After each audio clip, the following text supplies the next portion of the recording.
Today, we got a pretty difficult conversation to have.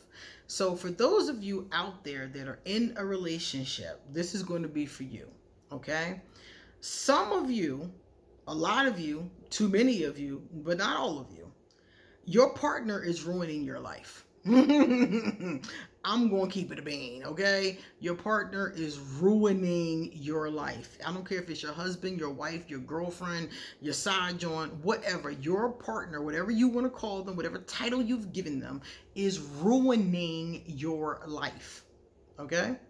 And today, we're going to talk about it. I am Queen Osset Haru, and thank you for joining me for another wonderful edition of Ask an Aquarius. If you haven't already, please hit the red subscribe button and smack the bell.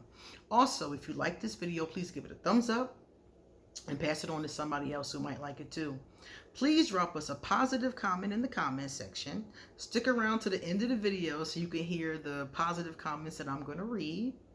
And if you would like to get a reading done or become a patron on Patreon or check me out on social media or a bunch of other different stuff, those links are underneath this video. So why am I saying that your partner is ruining your life? Well, listen, some of you are lucky enough that this is not the case, okay? And those of you who are still watching, thinking to yourself, some of you sitting right next to your partner right now, like, is this right here, okay? And this is why I'm saying this, because I read a statistic a long time ago, and this might be worse by now, but I read a statistic a long time ago that said your chances for happiness decrease by 50% by marrying the wrong person. Okay? So if you are married to or in a long-term relationship with, sharing a life with a person, and it's the wrong person, or it's a toxic person, or an abusive person, or a negligent person, or an emotionally unavailable person, or a violent person, or a mentally ill person who isn't being treated, an addicted person, if you're with a person who screwed up, the wrong person for you, somebody who is not on your vibration, you know, somebody who's not trying to get to where you're getting to, because you could be with a good person who just has different goals and objectives in life, you know? Either way, if it's the wrong person, your chances for happiness decrease by 50%. And for many of us, we will leave this person or divorce this person, and now you have more of that issue, because now you have, you know, kids, maybe, who now have divorced parents. Then you got to work out co-parenting. Or maybe you didn't have any children and now you just have a dissolved marriage and you're both heartbroken, you know, and your families and your friends are torn apart because, you know, you go in your separate ways and haven't figured out how to do that in a healthy way. Or maybe you are doing it in a healthy way, but it's still sad and heartbreaking, you know. So these, I can understand why they say your chances for happiness decrease, because you're putting yourself into a bunch of traumatic situations by just picking the wrong person to date. That's all it takes. All it takes is to go out with somebody one time that is the wrong person, and you could potentially end up 10-15 years later in a traumatic situation that started one night because you were horny in a bar. You know? And that's why I tell people all the time, this is more important than we actually pay attention to. A lot of people act like, you know, relationships and romance isn't important. It's just something to do. But it's really not, because it has an effect on your whole life, especially emotionally, spiritually, and mentally, and possibly physically. You know, you might get a STD from this person, have to live with that, you know, or you may have children with this person, like I said before, and now you got to deal with that. Co-parenting or them not coming around, and now you have to explain to the child. So either way, you have to be really careful with your romantic connections, and don't let people tell you that they're not important. When you go to do anything, when you go to meet a man, or when you go to hang out on Tinder, or whatever you're planning on doing, make sure that no matter what you do, you're making responsible decisions. Because you have to remember, these decisions can last your entire life, if not many years. So when I saw that statistic, I was like, this makes perfect sense. Because if you marry somebody or get into a relationship with somebody who is loving, that you're compatible with, if you get with a person that has shared goals with you, if you get with a person that you want to build with, if you get with a person that is healthy, emotionally, mentally, spiritually healthy, if you get with that kind of a person and the two of you are on the same page, you have a better chance at making it happen. You have a better chance at really, having the longevity that you probably want to get from your relationships. Another statistic I saw earlier said that 63% of new marriages are ending in divorce. When I was a kid, it was like 49%. So it's getting bigger as the decades pass. 63%? I was like, wow. So what that tells me is that a lot of people are making bad decisions. One of the things that I noticed about romantic decisions is that sometimes, and myself included, these decisions were on the spur of the moment. Like, you make a quick decision. Don't do that with your romantic self. If you meet somebody, you get their number, y'all exchange information. I always tell people to wait 90 days before you're intimate with them. And the reason for that is because give yourself a chance to get to know them without sex clouding your judgment. Give yourself a chance to ask them questions like, do you want children? Where do you see yourself in 15 years? What kind of goals did your mother and father instill upon you about family? How do you feel about holidays? Those kind of questions. You need to really get to the nitty gritty of what values this person has. Ask them about their physical health at some point in time. If you're going to be intimate with them, you need to know, what's your status is. Do you have, anything, These kind of things are important. And most people, according to what I'm reading and people that I'm talking to, are not doing these things. People are making judgments based on lust. That's a big one. It's always been a big one. Lust, and they're making decisions based on emotion, desperation, loneliness, and lack of self-love. And these are horrible ways to make decisions. This is always going to end you up in bad situations. I made romantic decisions early in life from bad places. Maybe lust, maybe lack of self-love most of the time. And I always got into these situations that were not for me. Now, for me, being Aquarius, I would just dip. All right, this ain't for me, I'm out. I would just move on.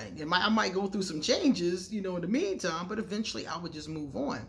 But now that I look back on it, I'm like, had I had made better decisions, I wouldn't have had to move on. I wouldn't have had those things that happened to me, those difficult things I had to overcome with this lover or that lover or whatever the case was. I can think back to every last one of them, a time when something in my spirit was like, you should not be messing with this person. Every single time. Either they're not compatible, or you're not going to like this, or your goals aren't the same, or this person is off. Every time, even before we got to anywhere, I remember either before we started talking or shortly after, something in me saying no. And I wish that I had listened to that no, and I didn't, because I was listening from the wrong place. I was listening from lust. I was listening from a lack of self-love. I wasn't listening from a grounded self that was like, let's not do this. Because the consequences of this, you're going to have to deal with, Like I got with my daughter's father, the Capricorn. married the Capricorn, had a Scorpio with the Capricorn, and then ended up having to leave the Capricorn. And there was times before I even got pregnant, when I was first dating the Capricorn, before we even like got serious, there were times, like I think in the first week, there were times when I remember thinking maybe I shouldn't mess with him. And then I'd be like, oh well, he's nice. And he would do something nice. Or, something would happen. I'd be like, well, maybe I'm exaggerating, And I kept on listening from this other place that was not grounded, and ended up in a marriage with a man I couldn't stand, with a child that I was scrambling to figure out how to take care of, and all of that could have been avoided if I had listened to that little voice inside of me that said no. That said no the first week that I met him. So I just want to tell you guys this, because I know some of you are dating, and I know some of you are, doing your thing. And I want you guys to consider this when you're out there meeting people, when you're going on your Tinder dates, and when you're, at the club and at the bar getting people's numbers. Look for those red flags. Look for those little voices inside yourself that says yes or no. Because you can save yourself a lot of time, or you might overlook somebody that your spirit is saying yes to. Maybe they're not the flyest person in the room, but they got the best heart in the room, So pay attention to that inner voice inside of you. And don't feel like, I think a lot of times, a lot of us just take whoever likes us. Oh, well, this person is nice and they like me, so we just take them. Don't do that. Be very selective and take the person that you're really feeling. There is no rush in this. Most of us have plenty of time to attract a decent mate. And even if you don't attract a decent mate, it's not the end of the world. There's so many more fulfilling things that you can do with yourself and your time. There's lots of creative things you can do. You can start a business. There's so many things. You can adopt children. There's so many ways you can give and receive love if you don't happen to see anything that you like. You don't have to just get with somebody because they're good enough. That's settling. And I settled in a lot of situations, and settling ain't gonna last. If you settle, you're either gonna find yourself in that 50% that's unhappy, or that 63% that's divorced, or you're gonna find yourself in a relationship that you really don't feel alive in. Have you ever been with a person and you weren't excited when they came? When my daughter's father would come home from work, I would be looking out the window, and me and my friends would always be at the crib. Two of my friends lived with us, and we would be at the window, see him pull up and run upstairs and go hang out upstairs, I was not excited to see him. I wouldn't greet him or be like, oh, it's good to see you, give him a kiss, give him a hug. I would go upstairs and I would see him sometime later, That's not good. That's not good at all. So you don't want to be in that kind of a vibration. You want to be excited to see this person. You want to be, I'm trying to think of times when I've seen someone, and like, can you remember times when you were excited and you come to the door? I remember times when, oh my goodness, like my heart, would be beating so fast. I couldn't wait to see this person. So that's what you want in your life. You want to be excited about them. And if you're not, and you just settling for them, then you better all by yourself. Okay. Hi, Boshin. I think that's what this is. I'm always anticipating an attack too. This must be an Aquarius. I feel people are always trying to make cracks at me. I also rarely see the family I live with. Steer clear of human beings. Definitely an Aquarius. But one thing I gotta say is that some of the times the family that you live with is not very kind. you know, and sometimes they want to have a relationship with you, but neither one of you even knows how to do it. And if you're ducking the human beings in your family, you'll never have an opportunity to be able to fix it. The question is it fixable? If it's not fixable, then I don't see a point. If it is fixable, I would try. And you think people are trying to make cracks at you. Yeah, I don't like that vibration either. I don't mind joking and laughing and hee, but when people are trying to come at my neck and act like they're not coming at my neck, that's when I have a problem. So I definitely feel that. Lady Blessing Hands. Hey, lady said, wow, I'm Aquarius. Just came across this video. You're so accurate. I love your videos.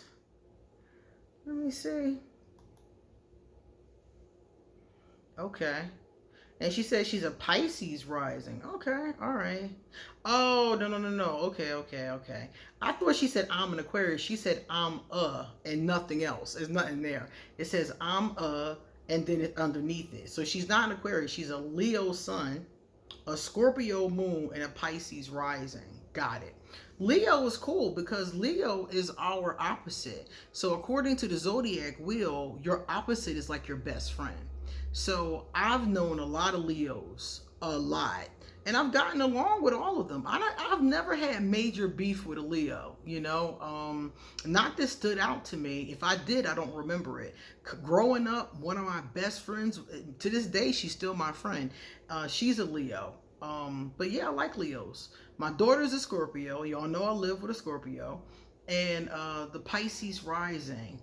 I know a few Pisces. I had a mentor that was a Pisces. So I like Pisces in general. I like them as friends though. I really prefer water signs as friends. I feel like they help me with my emotions, you know? But in relationships, they're too much for me. I can't deal with it. It's like, you know, they're in college emotionally and I'm in kindergarten. I just can't deal with it. It's just too much. Especially when they're unhinged. Oh my goodness. All right, guys, it's time for me to get going. Come back soon because I got a lot more to say. See you later.